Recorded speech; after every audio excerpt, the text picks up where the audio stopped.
Chair recognizes the senator from the Berkshires, Mr. Downing. Thank you very much, Mr. President. And perhaps no more than anyone else in this body, I have a great incentive to keep my remarks brief, as my ride is anything but brief after this evening's session.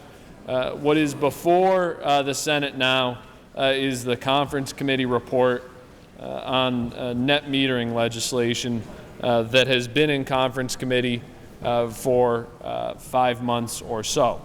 By way of background and reminder, this Senate took action in July of 2015 to lift the caps without changing any other aspects of our net metering program because we believed it was a priority and we believed it was incredibly important to continue the leadership role that Massachusetts has played, not just in solar, but in tackling climate change by reducing the amount of energy we use and changing what we use from fossil fuels to clean energy.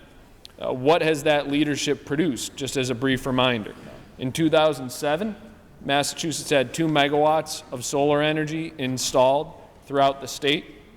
As of today, in 2016, we have 1,058 megawatts of solar energy installed, and we have plans in the queue before the Department of Energy Resources for 1,600 megawatts.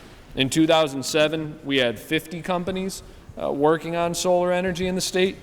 Today, we have north of 200, employing over 15,000 people. Solar energy and its growth is not a problem. It is something to be proud of. And again, it is all a part of combating climate change. In 2008, when the new net metering program, the new regime, was established, we changed our reimbursement rates from the wholesale rate to full retail rate reimbursement. At the same time, we established a cap on the program. At that point, the cap was largely used as a management tool to see how the growth of solar would impact the grid and to understand how it would interact with other sources and to manage the costs of the program.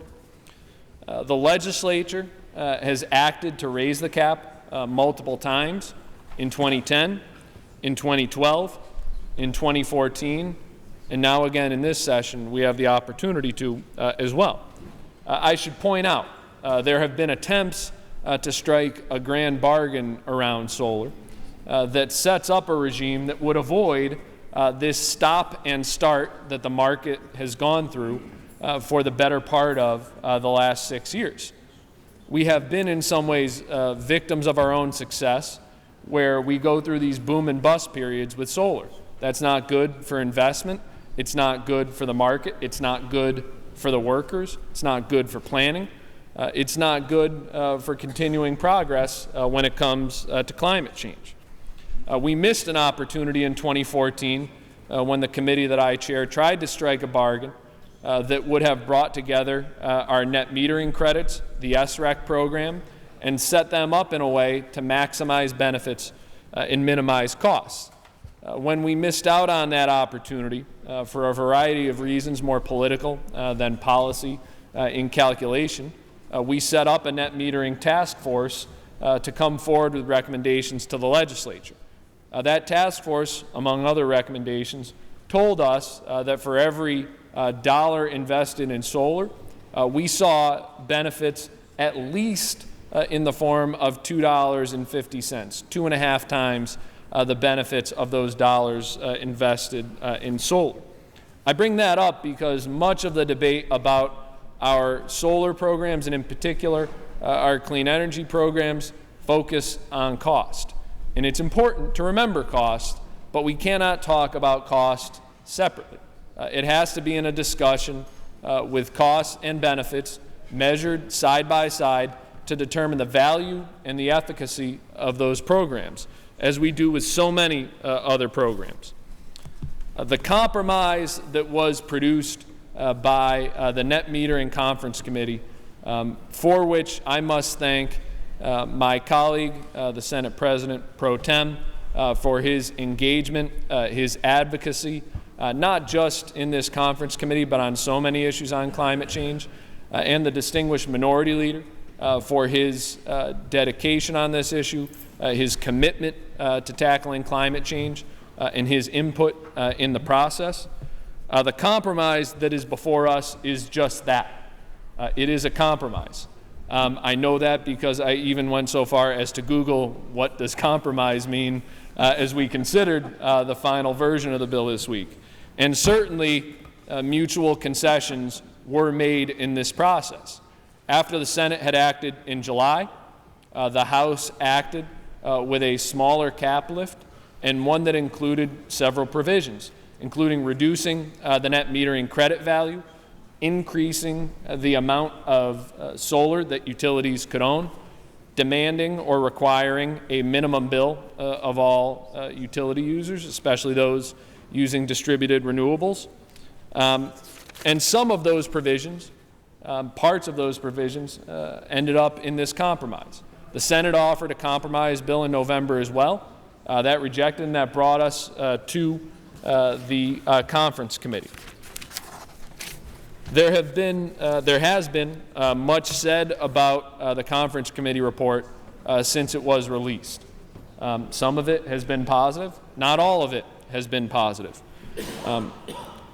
As we on the conference committee considered what action to take on the final negotiations, I know at least I, and I think my fellow members of the conference committee, came to the conclusion that acting on this deal now is first and foremost far better than continuing to let solar projects that are stalled sit idle, workers at those companies not know where they're going to get their next paycheck from, and projects ultimately that had been planned never even come to realization.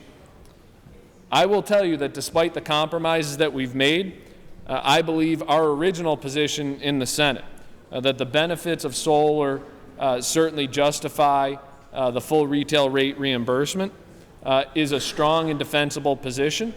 But at the same point, the Baker administration and the House want to reduce those incentives.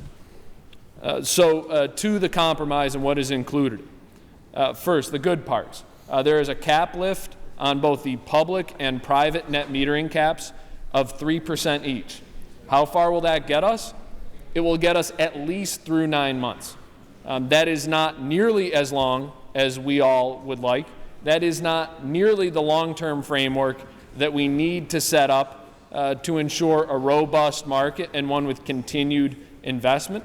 But it is the best that we could get right now, and it is greater than either cap raise that was contemplated by the Senate or the House in the versions that entered the conference committee.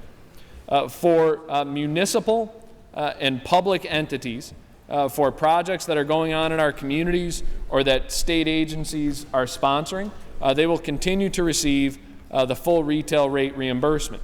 I should also point out that small projects will continue to be exempt from the net metering cap, allowing the small residential and commercial and industrial sectors to continue to flourish and grow. In both of the bills that were before the Senate and the House that were in the conference committee, different timeframes for grandfathering projects were contemplated. The Senate had a 30-year grandfathering. The House had 20 years. The idea in both was to avoid what's happened in other states where public utility commissions or legislatures have acted and changed incentives in the middle of the game on businesses and residences that had made long-term investments based on one set of public policy. We didn't want to do that because that has had a chilling effect in those states, and we wanted to have as long a grandfathering period as possible so that future investments could be made with confidence, knowing that we would have consistent public policy. So we will have 25 years grandfathering for existing projects up to the 1,600 megawatt goal that is currently in place.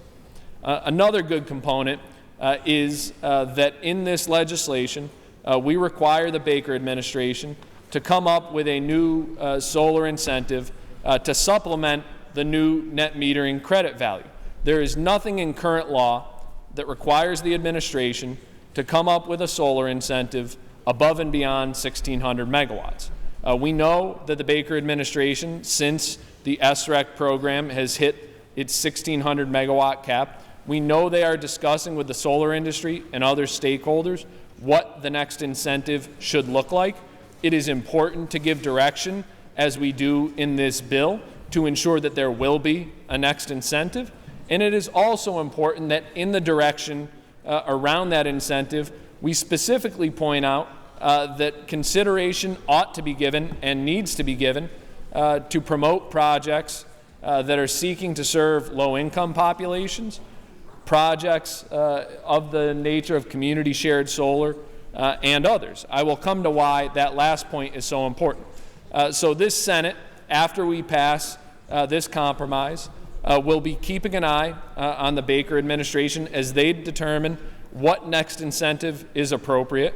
And I know the members of the Telecommunications, Utilities, and Energy Committee in particular will keep an eye on that process as we move forward to make sure it is consistent with the goals of this policy that we have before us now, and to make sure that it is consistent with the progress we want to continue to make in this state.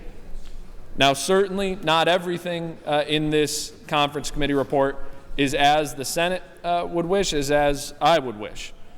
For all other projects, those that are not exempt under the small residential or commercial and industrial, those that are not municipal or public entities, the net metering credit will be 60% of the full retail rate. Now, there are some who have criticized this as saying that this is too generous, and certainly some have said that it is too much of a cut. I will tell you the process is not ideal. These are not decisions, no matter how knowledgeable the members of this body are, no matter how knowledgeable the conferees are, that we should be making. These should be regulatory decisions. There ought to be a long-term framework for solar. But this is where we are, and it is a middle ground from where the House was in their version of the bill that was passed in November, and where the governor had proposed a bill. As I mentioned, the House bill required the utilities and the Department of Public Utilities to establish a minimum monthly bill, in particular for users of distributed renewable energy. The compromise version of that provision is a permissive bill. We say to the Department of Public Utilities that you may require the creation of a minimum bill. I will tell you, this is another area where the Senate and Senate conferees in my committee will be keeping an eye on the Department of Public Utilities. A properly sized minimum monthly bill will not discourage solar investment. But in some states, the utilities and their regulators have gone too far with this provision. And I think this Senate stands ready to act if the DPU and the administration go too far with this. And there are specific directions in this bill that says that that minimum monthly bill shall not have a chilling effect on solar development. Another component that we would have liked to have in this proposal but is not in it. As I mentioned, we have full retail rate reimbursement for municipal projects. I am sure many of you have heard from advocates who've worked on solar for low-income populations, who've worked on community-shared solar projects, many of which the financials had been built around full retail rate reimbursement for net metering. Those projects will receive the net metering credit at 60% of retail rate. I would have liked to have an exemption for both of those, or for at least one of those, or a greater incentive for them, because I think they provide great value. That was not in the making in the compromise that was before us. I think we will have to do more to ensure that those market sectors continue to grow. Final point. Also included in this is an allowance for the investor-owned utilities to each own another 10 megawatts of solar. I must say, even at this late hour, that I find myself laughing a little bit when some of those who have argued most vociferously against the growth of solar on the one hand are on the other hand advocating for the ability to develop solar. I hope more than anything else that when all is said and done, this shows that the growth of solar and distributed renewables is undeniable, and that we come to a place in the not too distant future where we do not have these stops and starts. We ought to look to states like New York and California that have gone through what are rather laborious processes to make sure that we come up with a rate structure and a payment system so that this issue is not perpetually before the legislature. Again, we've raised the caps in 2010, in 2012, in 2014, and in 2016. That stop and start doesn't lead to good planning. It doesn't lead to a healthy market. So in sum total, I believe this compromise, while not perfect, while not ideal, is an important step to keep solar working in Massachusetts. It is an important step to continue to combat climate change. It is an important step to continue the good work that so many of us here have been a part of for the better part of the last decade. But it is not the last step, and we will be here back again working on this. So, Mr. President, I hope that when a vote is taken on the matter, it is taken by a call of the yeas and nays.